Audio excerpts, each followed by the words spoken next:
पिछले 1 साल में और पर्टिकुलरली यूट्यूब शुरू करने के बाद मुझसे कई लोगों ने पूछा कि 2 से ढाई लाख के बजट में कोई गाड़ी बताओ। ऐसे लोगों को मैंने स्ट्रेट अवे मना किया है और मैंने सोचा कि क्यों ना इस बारे में एक यूट्यूब पे वीडियो डाल दी जाए, ताकि बहुत सारे यूज़र्स जो 2 से ढाई लाख के बजट में गाड़ी ढूंढते हैं उनको एक अच्छा सजेशन या जवाब मिल सके। नमस्कार दोस्तों, मेरा नाम है अंतस प्रकाश। आप देख रहे हैं कार्स ट्रैवल एंड मोर। आइए शुरू करते हैं।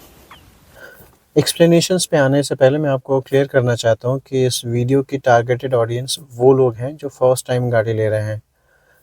इनमें वो लोग भी हो सकते हैं जिनकी फैमिली में अब तक कोई गाड़ी नहीं थी, और वो लोग भी हो सकते हैं जो अब तक 2 व्हीलर्स पे चल रहे थे और वो स्विच करना चाहते हैं 4 व्हीलर पे, एंड दे आर प्लानिंग कि चलो एक बार चांस लेके देखते हैं यूज्ड कार मार्केट में।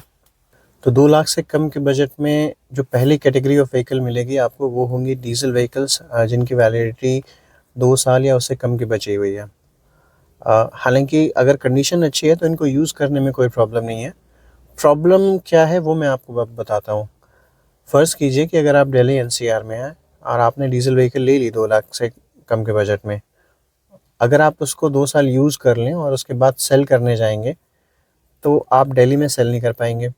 अगर आप अदर स्टेट में सेल करने जा रहे हैं तो इसकी कोई गारंटी नहीं है कि आज से 2 साल बाद दिल्ली, उत्तराखंड, पंजाब, चंडीगढ़ या हरियाणा में भी सेम रूलिंग ना आए। मुझे याद है पिछले साल चंडीगढ़ में ये रूल आया था कि आप ईवी व्हीकल के अलावा और कोई व्हीकल रजिस्टर नहीं होंगे। इस रूल को लेके काफ़ी बवाल मचा था और ऐसा इशू आपके साथ ना क्रिएट हो, इसलिए मैं आपको कह रहा हूँ कि आप ऐसे व्हीकल्स अवॉइड करें। अगर आप किसी तरीके से किसी डीलर को आपने गाड़ी सेल भी कर दी तो वहाँ प्रॉब्लम तब आएगी कि जब तक डीलर ने फर्दर किसी थर्ड पार्टी को गाड़ी सेल नहीं की, वो गाड़ी आपके नाम पे ही रजिस्टर पड़ी रहेगी।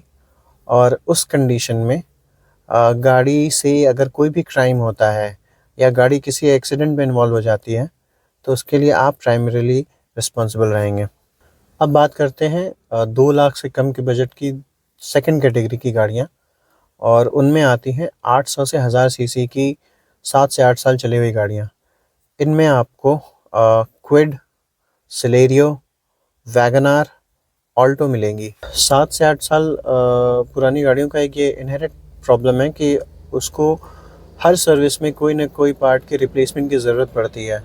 अब चाहे वो आपका कंप्रेसर हो सकता है अल्टरनेटर हो सकते हैं आपके हेडलाइट के बल्ब हो, आपका हैंड ब्रेक की वायर हो। ऐसे कई सारे पार्ट्स होते हैं जो धीरे धीरे जवाब देना चालू कर देते हैं और आपको हर सर्विस में एक दो पार्ट ऐसा मिलेगा ही जो आपको रिप्लेस कराने की ज़रूरत होगी। अगर आप उसको रिप्लेस नहीं कराएंगे तो आप अपनी कन्वीनियंस, कंफर्ट या सेफ्टी से खिलवाड़ ही करेंगे एक तरीके से। तो 7-8 साल पुरानी ऑल्टो, वैगनार, सिलेरियो, क्विड लेने से बेहतर है कि आप इन्हीं गाड़ियों को नया ले लें। इससे फ़ायदा ये होगा कि आपको ये गाड़ी 1 लाख की डाउन पेमेंट पे भी मिल जाएगी, बिकॉज़ लोन फैसिलिटी काफ़ी अच्छी होती है इन गाड़ियों पे। इनकी ईएमआई भी काफ़ी कम होगी, 5 से 6 हज़ार की ईएमआई आपकी 5 साल की बनेगी। और नई गाड़ियों में रिलायबिलिटी इशू कम आते हैं। 2 से 3 साल की इनकी वारंटी होती है कि कोई भी पार्ट ख़राब होगा तो रिप्लेस फ्री ऑफ कॉस्ट होगा। 1 साल तक तो आपकी सर्विस कॉस्ट भी कम आएगी क्योंकि सर्विस चार्जेस फ्री होते हैं, सिर्फ पार्ट का पैसा लगेगा। और वो जो पीस ऑफ माइंड होता है वो फर्स्ट कार का जो बोलते हैं ना, न्यू कार का, वो बिल्कुल ही अलग होता है as compare to second hand car. तो इन सब चीज़ों की वजह से मैं तो ये सजेस्ट करूँगा कि अगर आप न्यू बायर हैं, फ़र्स्ट टाइम गाड़ी बाय कर रहे हैं या 2 व्हीलर से स्विच कर रहे हैं कार पे, तो आप नई गाड़ी ही लें।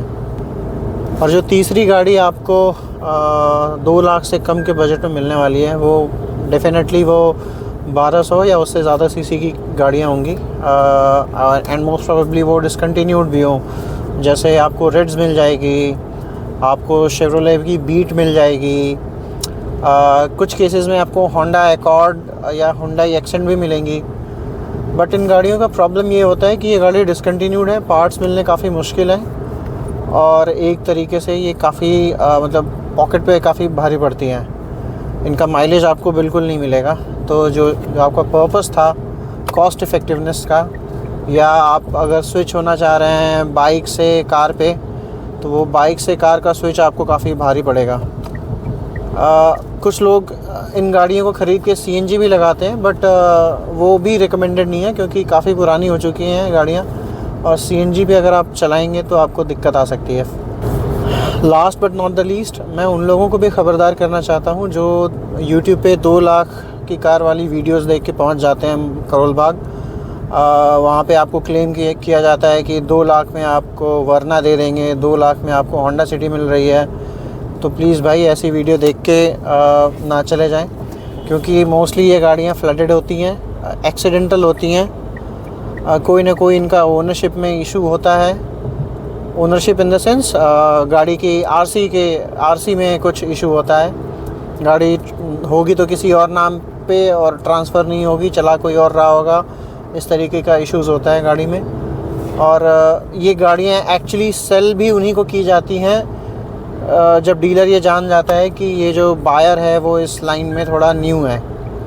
तो वो जनरली जो मंझे हुए खिलाड़ी होते हैं या जो नॉलेजेबल पर्सन होता है उनको ऐसी गाड़ियाँ शो भी नहीं करते। तो वीडियो को कंक्लूड करते हैं, और मैं आपको समरी में बस ये बताना चाहूँगा कि अपनी कन्वीनियंस, अपनी सेफ्टी, आने वाले फ्यूचर कॉस्ट को देख के और अपने पीस ऑफ माइंड को देख के 2 लाख से कम की बजट में कोई गाड़ी मत लें, क्योंकि ये आपके लिए सरदर्द साबित होंगी अंत में। वीडियो अच्छा लगा हो दोस्तों तो चैनल को सब्सक्राइब कीजिए, लाइक कीजिए।